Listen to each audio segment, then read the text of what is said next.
Thank you for that live report. A Springfield man's now in custody, accused of following and kissing the hand of a young girl on a walk with her dog in Enfield, Connecticut. And we've learned he had just been in a Springfield courtroom 1 week earlier for a separate case. Western Mass News reporter Reagan Lockery is getting answers on his criminal history here in Springfield.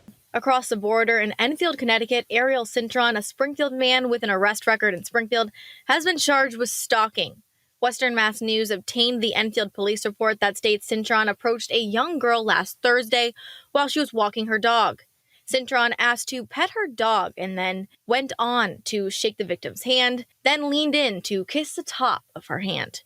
Police say the girl then walked away, and Cintron allegedly followed her, and some Good Samaritan stepped in to help the girl get away from the suspect until police arrived. Cintron was later found with what looked like an orange flashlight and was later determined to be a taser.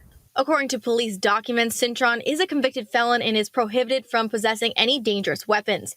The taser was submitted to evidence accordingly. Western Mass News has learned through court documents filed in Springfield District Court that Cintron was arrested in Springfield back on July 6th after resisting arrest. He was then charged with malicious damage to a motor vehicle and witness intimidation. When appearing before a judge on February 14th, court documents note he was held in contempt after showing what was described as ridiculous behavior, and then had a contempt hearing the next day, February 15th. After that hearing, Cintron was released on conditions that he would remain 50 yards away and have no contact with the two individuals listed on court documents, along with their residence, and also was required to report to probation and refrain from abuse. But then, just 1 week later, Cintron was arrested in Enfield, Connecticut for stalking an underage girl. Reporting for Western Mass News, I'm Reagan Lockery.